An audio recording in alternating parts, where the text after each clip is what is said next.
Okay, we are live. Right, we're reconvening our afternoon hearing and we're going to shift gears and revisit PFAS with Sylvia Knight. Thank Welcome. you. Thank you. Good afternoon. Thank you for offering this time for my testimony. My name is Sylvia Knight. I live in Burlington near the confluence of the Great Winooski River and Lake Champlain. I have worked as a volunteer on pesticide issues for 30 years in Vermont, researching peer-reviewed literature, science that is, pesticide use data, pesticide policy, and advocating for pesticide reduction. This work arises from my deep awareness that we are all part of an interconnected community of life. I am a member of Vermont Pesticide and Poison Action Network and Vermont PFAS Military Poisons Coalition. So I will be talking today about Act 131 and PFAS in relation to pesticides. So Act 131 S25 was passed by the legislature in 2024 and signed by Governor Scott. We supported the development of this important bill to reduce PFAS in our economy, to reduce their dangers to our land, water, health, and future generations. Act 131, Section 1, number 8, provides this definition of PFAS, a class of fluorinated organic chemicals containing at least one fully fluorinated carbon atom. Act 131, Section 9D includes restricted and non-restricted pesticides as a class of consumer products containing PFAS to be reduced or banned. Now, how are PFAS getting into pesticides? This is a source of disagreement with the Agency of Agriculture. We now know that PFAS can be in pesticides via several avenues. One, as an EPA registered active ingredient in organofluorine pesticide products, an increasingly important factor of concern. Two, as a contaminant leached from a fluorinated container. For example, malathion insecticides used in Vermont were contaminated in this way. Three, as an inert ingredient not identified added to a pesticide product. Four, as unidentified ingredients in drift retardants and surfactants added to pesticide products at an application site. The Agency of Agriculture is ignoring the first avenue, EPA registered active PFAS ingredients, since they're not among the 5 PFAS regulated by Vermont. I will discuss this further below. Regarding the second avenue, the Agency of Agriculture reluctantly recognized in 2022 that Anvil or malathion and permethrin insecticides had been contaminated from fluorinated high-density polyethylene plastic containers, that's HDPE containers. Regarding the addition of inerts, Dr. Breyer is denying that EPA allows any addition of PFAS to pesticides as inerts. However, the truth is that EPA removed only 12 PFAS compounds from the huge class of around 14,000 PFAS that may be used as inert ingredients. Apparently, the Act 131 working group has accepted this narrative. Changing the definition of PFAS to a much more restrictive class of compounds would exclude all EPA registered PFAS active ingredients that are increasingly present in pesticides to avoid, in the desire to avoid restricting pesticides and having controversy with that sector. We perceive that the Agency of Agriculture is choosing to protect a major group of identifiable toxic pesticides from regulation while allowing contamination of Vermont's people, land, and water with persistent bioaccumulative toxins for years to come. That's not okay. Act 131 working group's response. The small group charged with responding to Act 131 includes representatives of the Agency of Natural Resources, Agency of Agriculture, Department of Health, and the Office of Attorney General. This group is the Act 131 Working Group, a very exclusive group. So now our first asks, our coalition urges you to not accept the report or to question it at least for these reasons. It was produced with very little public engagement in possible violation of Act 154 of 2022, the environmental law of Vermont.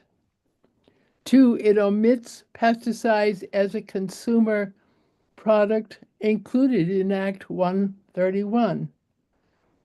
3, it has changed the definition of PFAS given in the law, excluding important sources of PFAS in consumer products. And it fails to address the EPA registered PFAS active ingredients in pesticides. We're asking you to also oppose the proposed legislation version 5.1 from Mike O'Grady, which 1, delays implementation for 10 years, 2, uses a different definition of PFAS in order to limit banned products, continuing dangerous exposure to developing young people, and 3, relies on acceptance by surrounding states, some, I don't know, 50 million people or something, allowing continued danger to our state for the future. So our question, we have here's our big question. How can state officials just change the content of a bill, omit the part they don't like, change a definition after it has passed and been signed into a law? Any thoughts?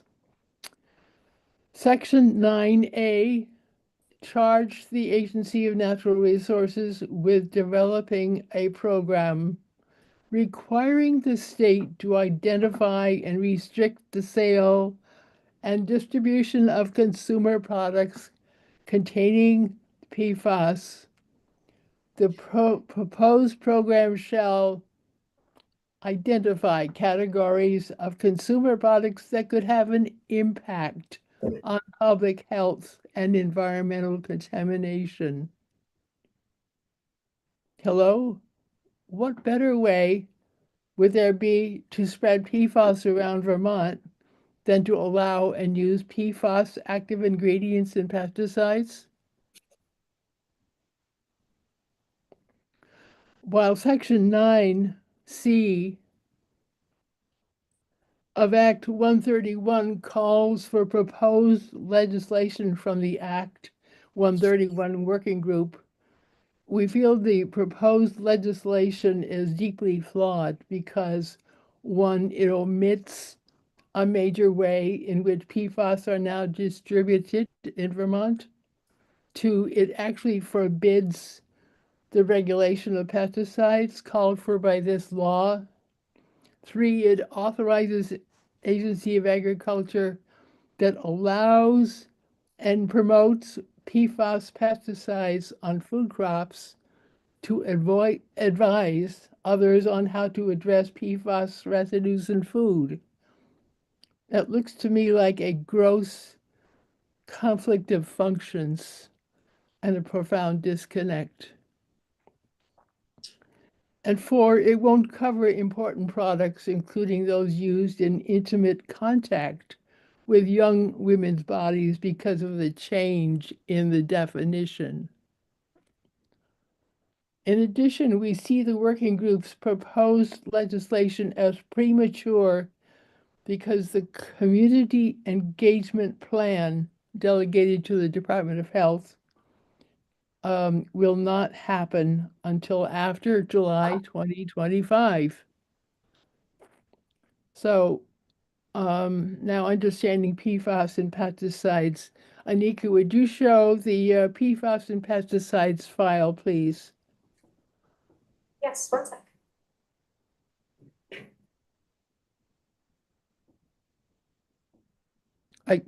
Is it visible now? Not yet. 1 second. Okay.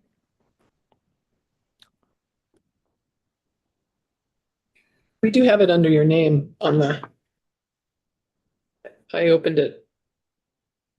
Submitted testimony, so you could keep talking. We have it. It's actually easier to see on our screens. Okay. Vermont is currently using at least 24 pesticides with EPA registered active PFAS ingredients. About half of these were registered by EPA since 2000. And nearly half are used at over 1,000 pounds a year in Vermont. See the large amounts of use. And you can see the categories in which they're used on this sheet. The first item by cyclopyrone was used at almost 500 pounds on corn, field, and forage in almost every county in Vermont. More than 2,000 pounds used on golf courses and lawns. And at the bottom of the list, we see TFM, the lampricide. 13,000 pounds used in 2020. I find all this rather sobering, actually, and worrisome. Can you show the, can you look at the pyroxasulfone page? That's the one with the diagram on it. Sure. Yeah, sure. I guess we can. It's up. We'll run to pyroxasulfone now. You could, yeah. Next one. Then. All right, thank you. If you could scroll it up just a wee bit, I don't know. All right. So how do we know these pesticides have PFAS ingredients? As an example, this page shows the fully fluorinated carbon atom for pyroxasulfone herbicide. You can see the 3 Fs on the left side of the diagram. In chemistry symbols, the place where the lines between the Fs cross is a carbon atom. My husband explained this to me. This is a fully fluorinated carbon atom or molecule. When atoms are combined, they make molecules. PubChem database with the National Institutes of Health provides these diagrams. So I looked up all the pesticides that were listed in the Donnelly article, and they have these fully fluorinated carbon atoms. So 1,005 pounds of this herbicide were reportedly used on corn, field, and forage um, in Vermont in 2022. And yes, residues of this herbicide are allowed in food. And recently, PFAS found in food are the subject of a lawsuit um, against the Food and Drug Administration in Tucson. Um, yeah. So the next thing to show, Anika, is the Alexandrino summary. Thank you. At the bottom of my testimony, there's a number of references, and one of them is from Alexandrino and his team of researchers. These he they point out how these organofluorine pesticides are really dangerous. They are outrageously persistent. They create other fluorinated byproducts, which can be toxic and persistent. They target key enzymes that are present in most living organisms and may impair important physiological processes in non-target organisms, and they can act as endocrine disruptors. So I urge your further attention to this document. So the truth is, the Agency of Agriculture can regulate pesticides more, but not less strictly than EPA. As part of the executive council branch of the Vermont government, they must execute laws passed by the legislature. But I've seen in the past, as they are heavily influenced by pesticide industry representatives, they are working to make laws easy on that industry, regardless of the impacts on the state they are meant to serve. Refusal to include pesticides containing PFAS active ingredients under the revised Act 131 legislation is dangerous. It would allow the continued and possibly increased contamination of Vermont land, water, food, wildlife, and our bodies with persistent bioaccumulative endocrine disrupting toxins that make us sick. We're all complaining about health care. Let's make the connections there. Some fluorinated pesticides contribute a toxin, trifluoroacetic acid, to our waterways. I recommend your attention to the other resources listed at the end of my testimony. And now for our second ask. We propose follow-up legislation to do the following. Pursuant to Act 154 of 2022, the Environmental Justice Act, please create a community engagement process to include a robust discussion of the role and dangers of fluorinated pesticides for long-term ecological and human health, open to diverse stakeholders, including grassroots activists and BIPOC communities. 2, reinstate and strengthen statutes, formerly 6 VSA 1102, requiring benchmarks for the reduction of pesticide use and increased use of organic practices in order to reach the farm to plate goal of at least 20% pesticide use reduction by 2030. And 3, clarify in legislation that EPA registered fluorinated pesticide ingredients are a class of PFAS to be phased out or banned in Vermont. So thank you for this time. And do you have any questions for me? Thank you for your testimony. Do members have questions? Representative Pritchard. What alternatives, or do you have any alternatives for farmers that would move them away from this and still maintain their yields on their crops? Or what becomes of them?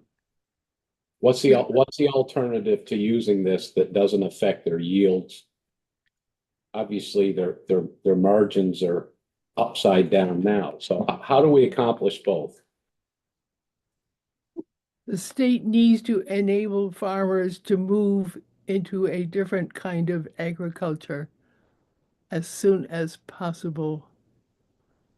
You don't substitute one pesticide for another. We try to get farmers off that treadmill of one pesticide after another, more serious, more toxic. Farmers can change their practices, and the Agency of Agriculture needs to help them, but I don't see them. I see very little of that happening. But are you suggesting that there's no place in Vermont for dairy farmers? I mean, these are the people No. that'll be you. Okay, so how There do, are dairy farmers there are organic dairy farmers. They need to find a different model. I'm sorry, it's just the model that we have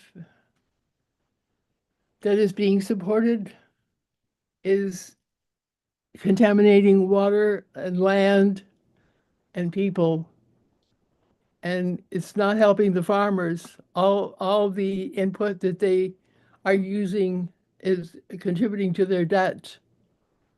We will have a chance to hear from farmers on this topic, so stay tuned for. thank you. Again for your testimony. Appreciate your engagement on this issue. Thanks. We are going to, I think our next witnesses might be right outside the door. Or, I don't think anyone's here from Green Mountain Water Environment yet, right? I think they're right outside the door, so if you wouldn't mind just grabbing them. Should I take us offline for? Nope, should be pretty quick. I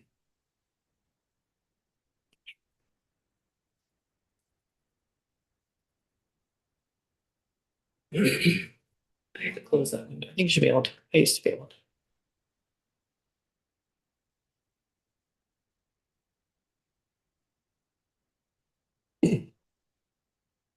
Seem to be able to. No. No.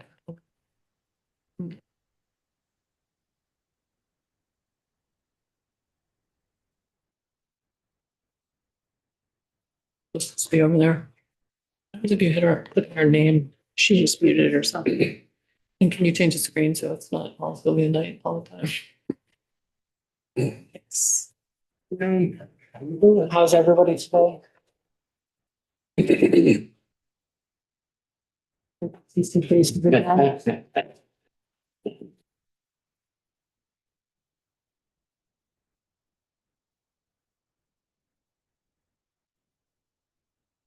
Right, are you Christine? I am. 8:12. We are also for you to get started ready.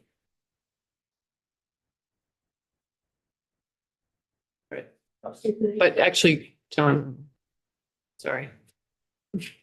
Sorry. Yeah.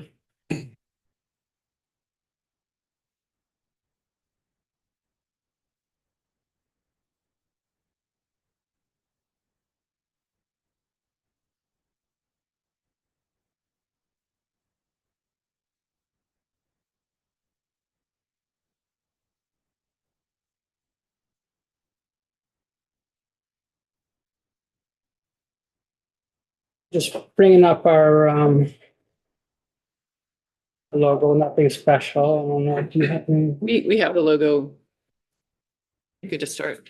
Okay. You know, we had some listeners here, so I was just sharing it for their sake and just brand recognition for our association. So I will skip that. So thank you.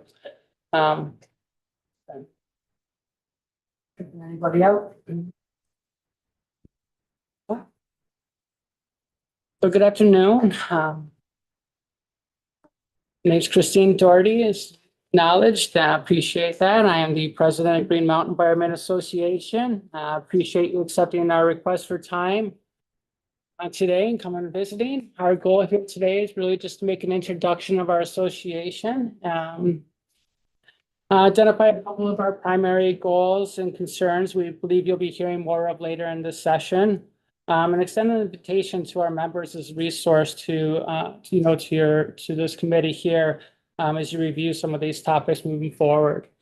Green Mountain Water Environment Association is a Vermont-based association. We are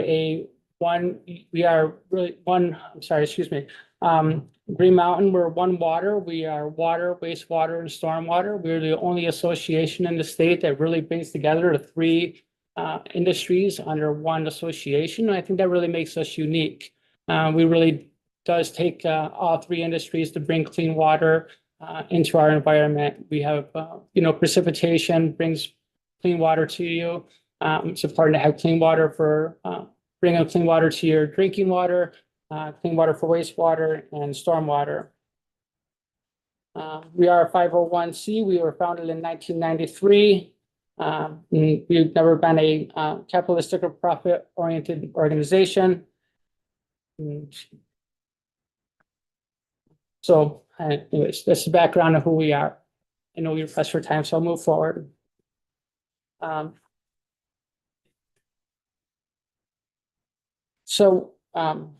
Excuse me, I lost my track here.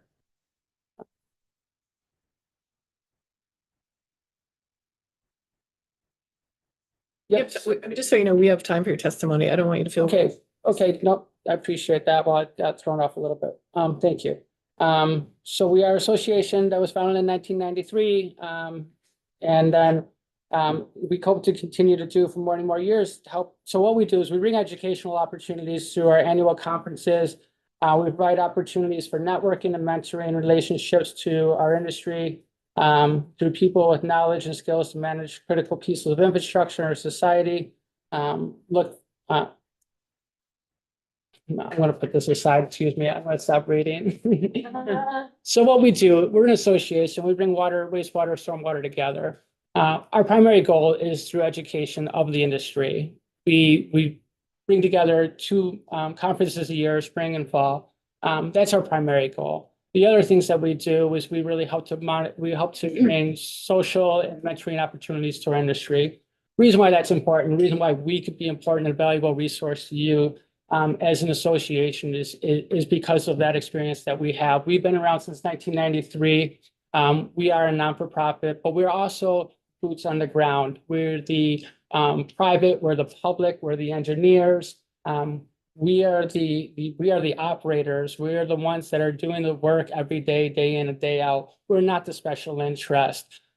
We don't have special interest. Our special interest is how do we do our jobs most effectively as we can and to do it successfully. How do we bring clean water to your taps?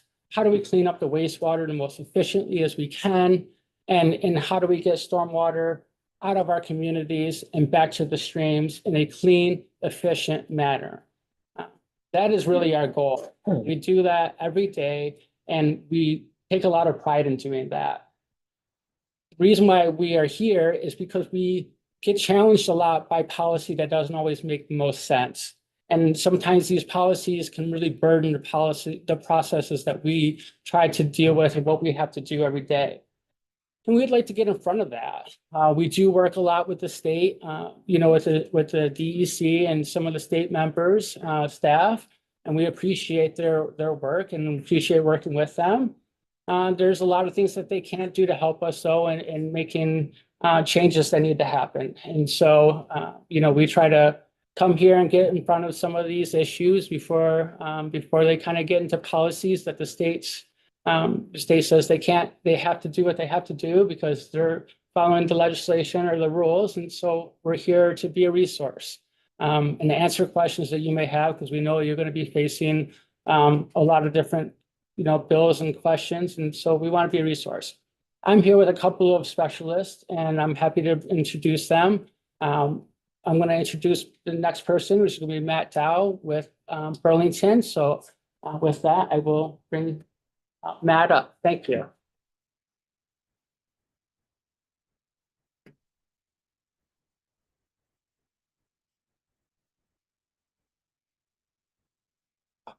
Greetings. So this is definitely a little different for me. Thank you for the opportunity to talk today about some of the challenges we face in wastewater. So my name is Matthew Dow. I'm a second generation operator. I followed my dad into this field. I am an operator and a professional. My current role is director of wastewater for the city of Burlington. I've worked for the city for 18 plus years and started there as an operator, working my way up. So that being said, there are a lot of various things that do get discussed these days that provide potential roadblocks for us to treat wastewater. And especially, it really can also tie into, some of the keywords of affordability in Vermont. Currently, I think this is fairly well known. In Burlington, we are putting out a bond request for $138 million. And that's only touching about half of Burlington's wastewater facilities. That's not dealing with pipes underground, or not many pipes underground. There's a lot of things that's not doing. With that, we're going to have to go back in 2 years to ask for another large chunk of money to finish the first stage of this project. And then within the next 5 to 10 years, we're going to be back for another large chunk. And when I say large chunk, we're probably talking combined similar money to what we're asking for now, if not more. So with that, there's a lot of, it's really hard in today's world for us to do what we need to do in the wastewater field due to the costs of everything. So with that, when we start hearing about the banning of land application or the banning of being able to bring sludge biosolids to the landfill, that can be very problematic for us. Currently, we have a contract for Burlington. Our sludge goes to New York to a place called Grasslands, where they turn it into a reusable product that stays in that is used in upstate New York. But if land application, our backup is the Coventry landfill. If landfills were not able to be used, and if New York were to follow suit with something like that, there's going to be a biosolids crisis in the state because there's no other opportunities of anything to do with it.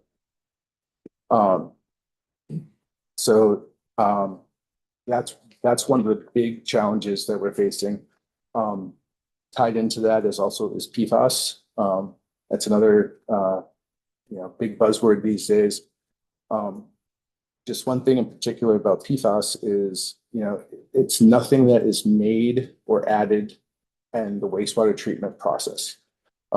It's all coming from all of us who are using it, regardless if you live on a sewer system or a septic system. So we all have a part in that, as far as we are the consumers that are asking for the products that they have either been used in or are continuing to be used in slightly different states. And sorry, this is very nerve-wracking. It's all right, we're not scary. We don't like it. Really, fine. Great. Yeah. Dinner party. I was not ever good in public speaking. Oh, you're doing fine. You're doing great. And I guess, the last piece is, and it kind of ties with, more with the first thing I talked about, but is, infrastructure and capital investments. Like I mentioned, Burlington, when we started looking at this project, we were talking about a $250 million ask. It's not often in Vermont you hear something in that type of a neighborhood and billions of dollars for a single community. That being said, the capital and infrastructure issues, we're seeing a lot of them these days. Recently, we put out to bid a project to kind of kick us off. The engineering estimate was to be $10 million. We had one bid and it came in at 15, so a 50% increase over what our engineers were actually expecting it to be. That being said, Can you speak a little bit to what you think was driving that increase? there's actually a couple of things. Sorry, I got really dry mouth. Is another one of those cough drops? Sorry. There's one. Wasn't quite prepared for this. With that intimidating. No, I intimidate myself.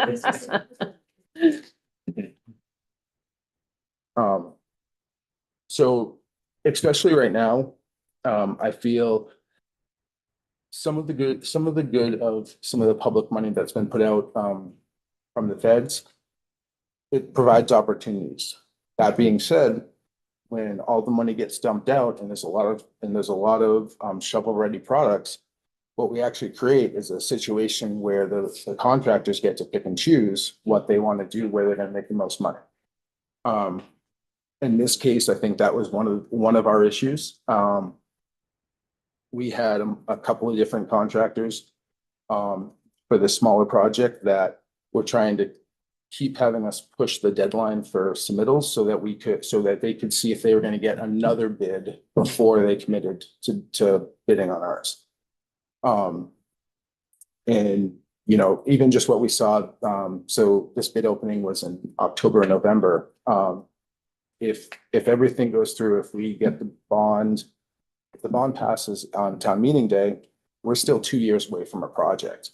So even with the best that we can do with looking at assumed costs, inflation, things like that, we're still going to be, when we get to construction 2 years from now, that 138 might only be able to, again, pay for half. And with that, though, we're talking about infrastructure that we just can't allow to fail. I'm sure you guys have heard about some of the issues that we've had in Burlington. 2018 was a horrible year for us. I'm really proud to say that I think we did what we could with what we had to make things a lot better. But that was the triaging. That was, it was better than a Band-Aid, but it's the most important thing that we can do right this second. So I guess, just to say, or finish up with, as you guys are considering, things that do affect the water quality field, there is a lot that goes into it and a lot that needs to be, really thought about, and with care, because again, affordability, the $38 million bond is going to raise Burlington's rates 89% over 5 years. That's not including any inflation. That's not including any increases in chemical costs or labor costs or energy costs or any of that. That's an 89% increase in 5 years, strictly just for capital. And that's There, it was 138 million, right? yes. The number's 154, I believe. Some of it's for stormwater. The 138 is the wastewater portion. But just at some point, something's going to have to give. Like we hope we did a good job in explaining it to our ratepayers. And I feel that there's a lot of support, but at the same time, we're beholden to them. If they just say, nope, we're not gonna support it, then we're back to square one. You know, and there used to be a lot of public money out there, and now there's not really public money, it's just low cost loans. So, thank you for listening to my rambling. Thank you. Representative Austin has a question. I'm sorry. We have a question for you. Representative Austin. Hi, thank you. I always think of you, because I live in Colchester, when there's a flooding incident and you overflow Burlington. I always think of who, you know, you must be the person that that really upset with. So I can be. it's nice to meet you. I'm just like, what would your top 3 priorities be in terms of recommendation or how to begin to address this? You know, and I think that's just very hard to answer, because all of them are so complex within themselves. I wouldn't want to shortchange any of them. I mean, that's definitely something I could look at and get back to you on. There's definitely things out there, but as far as what the 3 are and kind of dissecting them, is definitely not a off the cuff Yeah. question. Yep. I'd appreciate that. I don't want to create more work for you, but it'd be helpful because I think this year and into the future, we're going to have to be able to, but we're going to have to prioritize things. So Yep. that'd be great. No, my pleasure. This is. I love Thank this you. stuff. Yeah. Representative Taglia, you know. No question. Wait. Phil the hot seat. All right, well, Take that cough drop with you. You mentioned $138 million. We have a housing crisis, and I'm sure there's a housing crisis in Burlington. If you were to be able to get all of that money and start the project tomorrow, would that bring you up to capacity that you need today? So if we had that money tomorrow and we were shovel ready so we could start that project, the project will take 2 to 3 years. That could, this is outside of it's a little outside my spectrum, but I would say that if there was shovel ready projects to create housing, that those 2 pieces could go fairly hand in hand. Would you be able to be updated enough so that, like Representative Austin said, she wouldn't be thinking of you come the flooding events, So. or thinking of you in a different manner? Yes, so that is unfortunately also a hard one, which is a 20-minute conversation itself. Burlington's, because it's a CSO community, there's parts of that that will not change, unless we start throwing around $1 billion, to dig up every road and separate every sewer Right. and stormwater situation. So that being said, you know, what we're pushing towards is going to have a lot of benefit to water quality. It's going to give us a lot more redundancy. That's one of our issues is that we just don't have redundancy built into our system at this point. So yes, and it will come with increased capacity. So between those features together, again, if there's heavy rains, I can't tell you there's not going to be CSO events. But that being said, the majority of what we deal with in Burlington is treated. The vast majority of it is treated at the plant with primary treatment. So it is disinfected before the water goes out. And we've been doing a lot of other things to try to mitigate the untreated CSOs that are still within the community, to the point where a lot of them, we have 5, and I want to say only one of them is a typical, or is one that we expect to go off for fairly frequently. And we have a plan for that one too. Thank you for joining us today. Thank you so Thank you. much.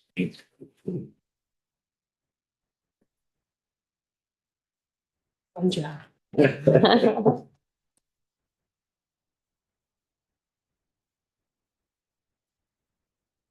My name is Christina Adams. I'm Vice President of Green Mountain Water, and in my private life, I work for Resource Management. We manage residuals. In the industry that I work in, we often describe the ability that we have as a 3-legged stool, meaning that we have incineration as a way to get rid of biosolids, landfill, or land application. In the state of Vermont, we only have 2 legs of the stool, right? We only have landfill and land application. And 45% of Vermont biosolids are going out of state, as Matt was alluding to earlier. All of that goes away. If that was, not going to another state, we would have to deal with that, within our own state. Because we do not have incineration in our state. We probably will never get incineration in our state. And the incinerators that are in New England right now are taking way too much and don't have any capacity. So these are some of the things to think about, when any kind of bill is introduced on banning land application, banning landfill. Because if we did that, we'd have no legs to stand on. And where would it go? And, I've heard people say that they want to build a giant facility. Where? And who's going to manage it? And, what are they going to do with it after it fills up? Where's it going to go? Another state? Like, you can't keep thinking about that. You can't put the cart before the horse. Because that's what's gotten people into trouble. I think that what we should do is, in this state, in Vermont, is let DEC work through the science. They're doing a really good job. Maine is an example of banning land application without having any kind of plan in place. And they're trying to amend it because they're sending their biosolids to Canada and, outside of New England. And, a lot of these facilities that were composting, had to completely change their operations, which cost a lot of money. I'd hate to see that happen in the state. In 2018, Vermont conducted their background level study on soils in the state, their shallows test. And all of that information is online, easily accessible. They conducted the site testing on 66 different sites. And DEC is now using that background information in their interim strategy. And, the interim strategy is working. And the 8 facilities in Vermont that produce a Class A or EQ biosolid are being tested on a quarterly basis. And they are finding, that the levels are background levels, like in soils, like outside. So the biosolids have to meet these standards in order for land application. And I could talk more about land application, but I'm just going to move on. There has been funding provided DC to look at a study for, regionalization of wastewater treatment facilities in the state. And, I think this study will look at Vermont geographically and determine which regions could possibly, manage biosolids, within their region, just so the smaller facilities would go to the larger facilities. I think that, becoming a district might be the answer in this small state. And the larger facilities could possibly, get dryer technology or, some other type of PFAS destruction technology that would minimize the amount of biosolids and minimize the risk. But in all of this, I just hope that land application is still a viable way to use this valuable product. That's all I have to say. Oh, thank you for testimony. Did you say that a third of our biosolids go out of state? I would say 45% of it. 35%. And do those get incinerated? No, that goes to Chateaugay, New York, where they use it. But if Chateaugay, New York decided that they didn't want to take those biosolids anymore, then they would have to be managed in this state. And what is your company's role in that, resource management? We manage residuals. We manage biosolids, paper fiber, wood ash. So you are the person who brings them? You're the business that brings No, them? we broker with the generators. So like South Burlington, we manage their biosolids and we only land apply. Right now, I can say, on behalf of my company that it's not going agriculturally, it's going industrial sites. So it's going to like V-Trans type projects. So park and rides and airports and, size of the road and, different industrial type projects.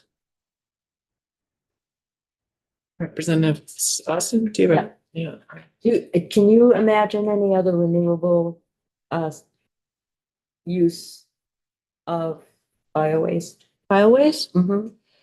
Well, I mean, we've used it for, landfill capping. We've used it for reclamation type projects on disturbed lands. Certainly agriculture it's a great way because you're putting nutrients back in the soil, so it's a great way to help farmers. A lot of times farmers don't have enough biosolids, so they'll need supplements, and that's why they'll go and use biosolids. But I mean, most of the projects that we've worked on, I've worked on have been either industrial in nature. I'm not really in farming. I'm in the industrial side of the business. But they've been, reclamation type jobs and any kind of land disturbance. But all of that has to be checked out. We just don't go places without looking at a map and making sure there's no endangered species and wetlands and, all of those rules have to be followed. Thank you. Thanks for your testimony.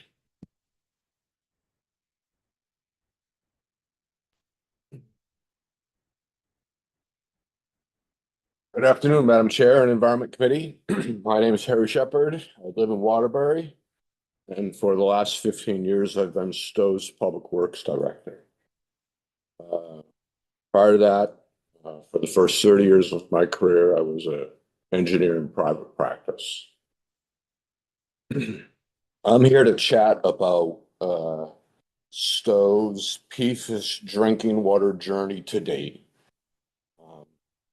Some of you may have heard or read in the paper that Stowe's drinking water supply, one of our two supplies, but our primary supply, has single-digit PFOA, which is one of the 5 regulated PFAS contaminants that we are paying a lot more attention to. And we discovered that we had this in 2019 when we were required to first sample and test for it.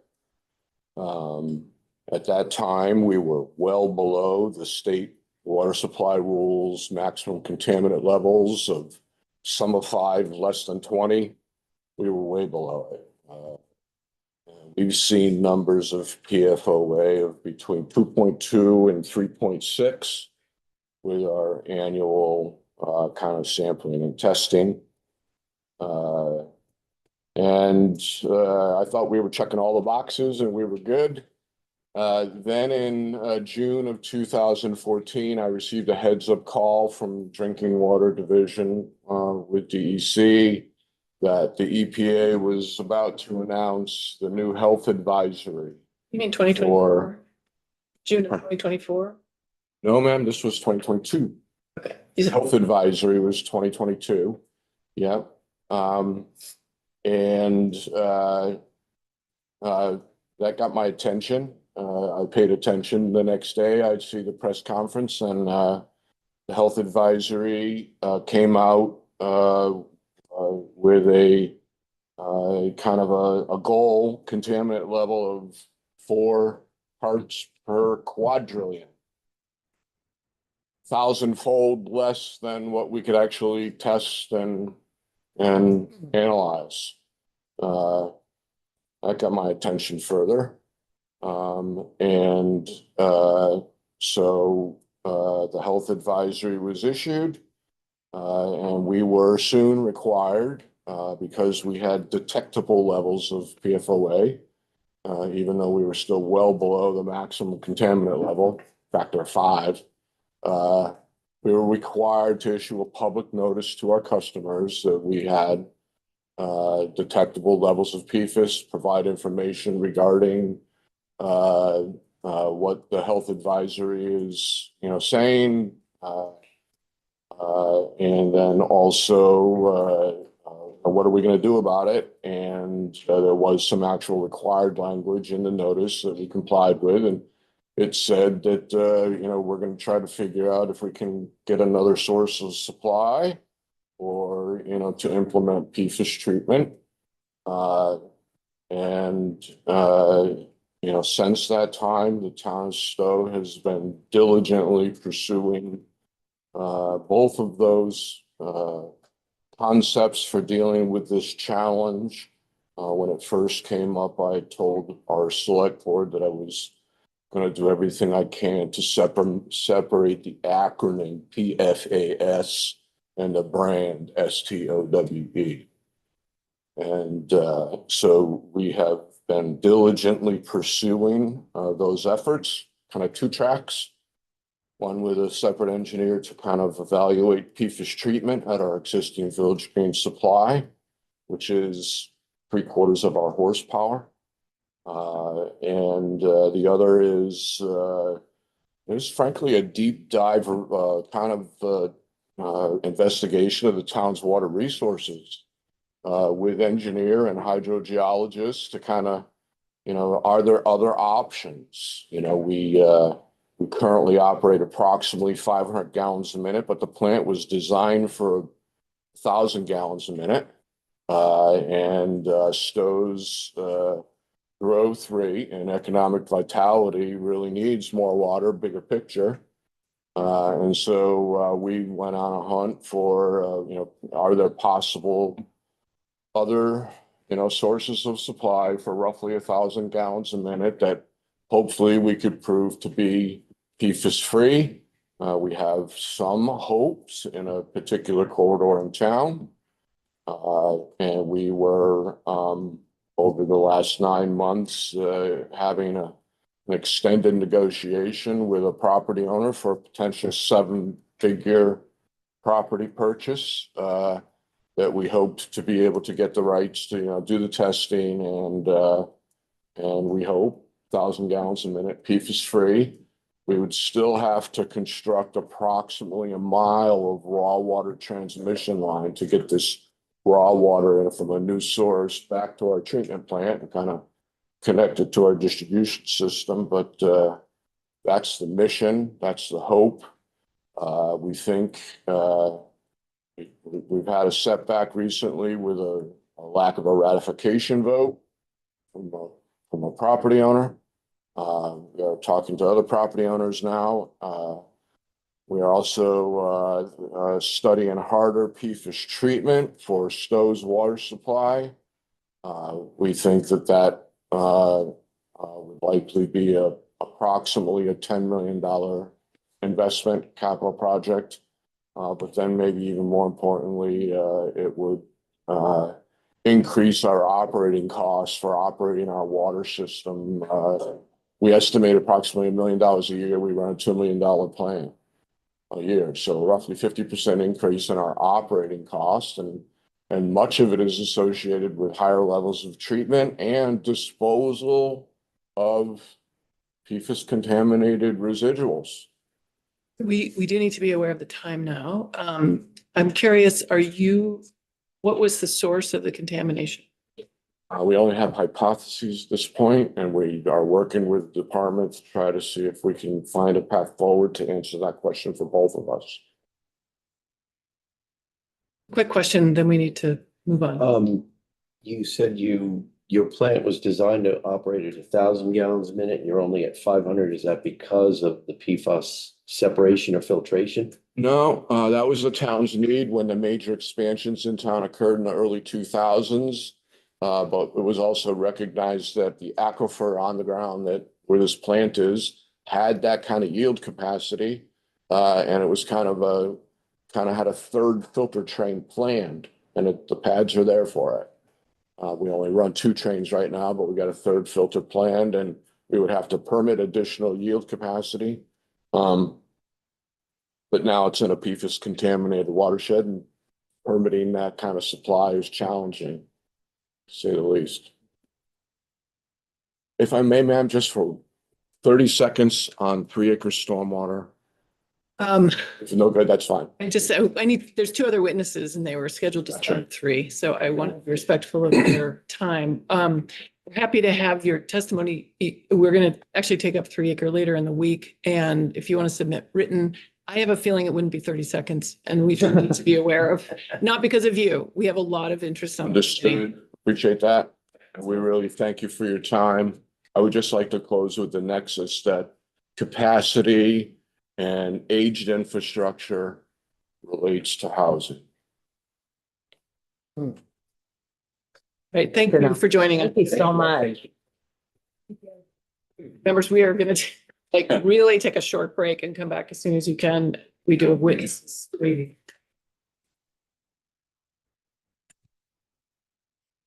Excuse me.